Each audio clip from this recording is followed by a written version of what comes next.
बात करेंगे भोपाल से अहम खबर की, जहां आउटसोर्स कर्मचारियों की हड़ताल। हमीदिया के कर्मचारी करेंगे हड़ताल क्योंकि एक हफ्ते में दूसरी बार ही हड़ताल होगी।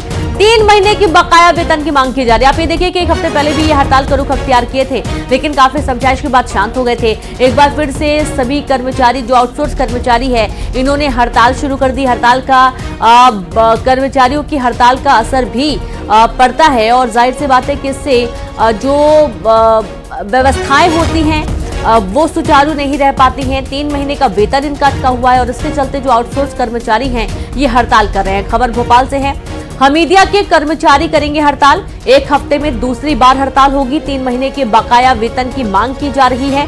कर्मचारियों के हड़ताल का पड़ सकता है असर। बड़ी जानकारी भोपाल से है।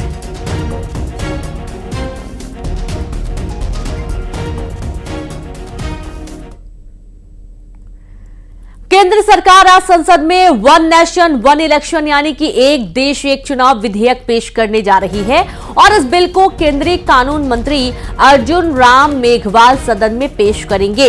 तो वहीं दिल्ली, जम्मू कश्मीर और पुडुचेरी के लिए अलग से बिल पेश होगा। इस बिल की कॉपी सांसदों को सर्कुलेट कर दी गई है। विपक्ष लगातार एक देश एक चुनाव का विरोध करती आई है और ऐसे में साफ समझा जा सकता है कि लोकसभा में आज की कार्यवाही हंगामेदार रहने वाली है।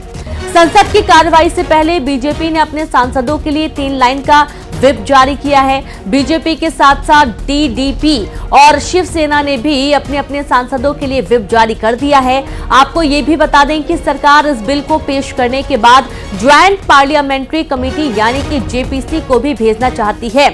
अगर जेपीसी ने क्लियरेंस दे दी और संसद के दोनों सदनों से ये बिल पास हो गया तो इसे राष्ट्रपति द्रौपदी मुर्मू की मंजूरी के लिए भेजा जाएगा। राष्ट्रपति के साइन करते ही ये बिल कानून बन जाएगा और अगर ऐसा हो गया तो देश भर में 2029 तक एक साथ चुनाव हो सकते हैं।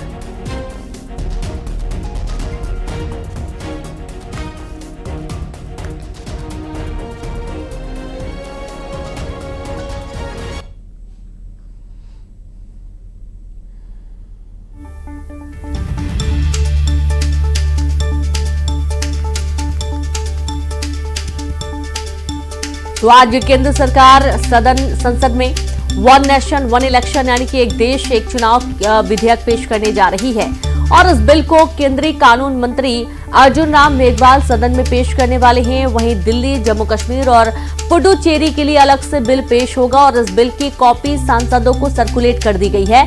विपक्ष लगातार एक देश एक चुनाव का विरोध करती आई है और ऐसे में साफ समझा जा सकता है कि लोकसभा में आज की कार्रवाई हंगामेदार रहने वाली है।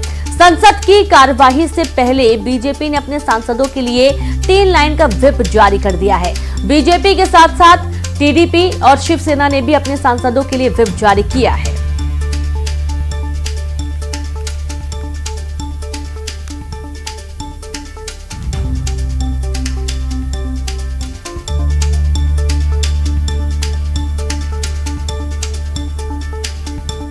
देखिए, सरकार ने ये फैसला मोदी जी ने के नेतृत्व में किया है और बिल्कुल सही है। देश में जो चुनाव हो रहे हैं वो पूरे 5 साल जब चुनाव चलते हैं तब कोड ऑफ कंडक्ट लगता है, पैसा भी अधिक से लगता है और ठीक है, राजनीतिक हालात हर स्टेट में अलग हो सकते हैं। तो सवाल ये है कि वन नेशन वन इलेक्शन हो जाएगा तो काम करने में उसकी बहुत ही उसमें फ़ायदा होगा, पैसे की बचत भी होगी और मैं समझता हूँ देश के हित में होगा। तो ऐसा है कि फेडरल नेशन में जहाँ की उसका जो स्ट्रक्चर है स्टेट का, हमारे देश का, वो फेडरल है और फेडरल का मतलब है कि हर स्टेट की अपनी अलग असेंबली है और हर असेंबली का एक फिक्स टेन्योर है। उस फिक्स टेन्योर के अंदर कैसे कम आप करोगे, कैसे ज़्यादा करोगे, ये हमें कुछ इसकी जो जब तक कि उनका प्रपोजल ना देख ले तब तक कुछ।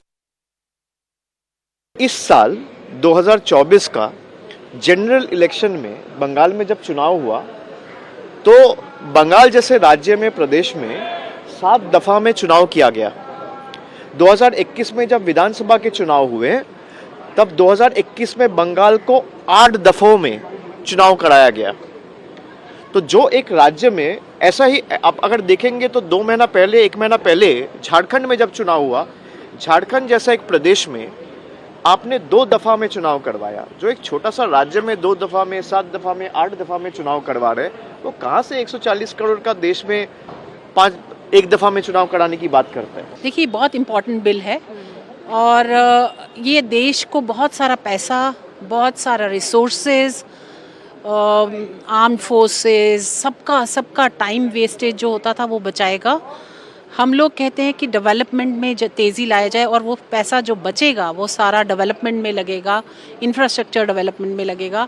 तो आई एम लुकिंग फॉरवर्ड और I welcome this bill because this is most important. और मुझे लगता है इतने साल हमने क्यों वेट की, ये पहले ही हो जाना चाहिए था। महत्वपूर्ण विधेयक जो परिवर्तन के लिए लाना चाहते हैं, इस सरकार अपनी तानाशाही से बाज नहीं आ रही। उसे पहले सर्वदलीय बैठक बुला के इस पर चर्चा करनी चाहिए थी। और ऐसे भी आज है 1 इलेक्शन 1 नेशन, फिर होगा 1 नेशन 1 पार्टी और फिर होगा 1 नेशन 1 लीडर। तो जो मंसूबे हैं उनको हम कभी पूरे नहीं होने देंगे। संविधान में संशोधन करना पड़ेगा। कहां से लाएंगे 2/3 बहुमत? तो ये तो एक सिगुफेबाजी है, ये लाके किसी के हवाले कर देंगे, चर्चा चलती रहे। देश के लिए मैं सोचता हूं विकसित भारत की एक तस्वीर जो इस पूरा देश देख रहा है, उसमें 1 नेशन 1 इलेक्शन भी एक महत्वपूर्ण भूमिका अदा करेगा। 1 नेशन 1 टैक्स, 1 नेशन 1 राशन और ऐसे ही 1 नेशन 1 ग्रिड से लेकर अनेक ऐसे काम हुए हैं जो कहीं न कहीं विकसित भारत की यात्रा को आगे बढ़ाने का काम कर रहे हैं। और 1 नेशन 1 इलेक्शन भी इसमें अपनी महत्वपूर्ण भूमिका निभाएगा। कि हम लोग देखते हैं 5 वर्ष तक लगातार किसी न किसी राज्य के चुनाव चलते रहते हैं, तो कहीं न कहीं आचार संहिता लगने के कारण विकास बाधित होता है, कामों की जो गति होती है वो बाधित होती है, सरकारी संसाधन लगता है, पैसा खर्च होता है। इन सारी चीज़ों पर कहीं न कहीं कमी आएगी। देश की राजधानी दिल्ली की हवा एक बार फिर से जहरीली हो चुकी है।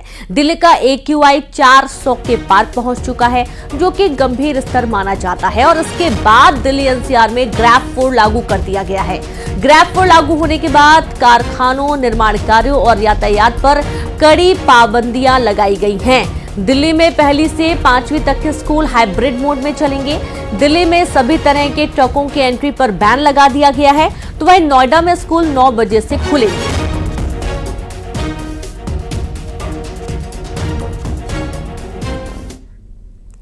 निवाड़ी में भीषण सड़क हादसा हुआ है। कार ने स्कूटी को मारी टक्कर। हादसे में स्कूटी सवार लड़की घायल हो गई, जहां हादसे का CCTV फुटेज भी सामने आया है। पृथ्वीपुर थाना क्षेत्र में यह हादसा हुआ है। बड़ी जानकारी निवाड़ी से आपको दे रहे हैं, जहां पर भीषण सड़क हादसा हुआ, जहां पर कार ने स्कूटी को टक्कर मारी और इस दौरान स्कूटी सवार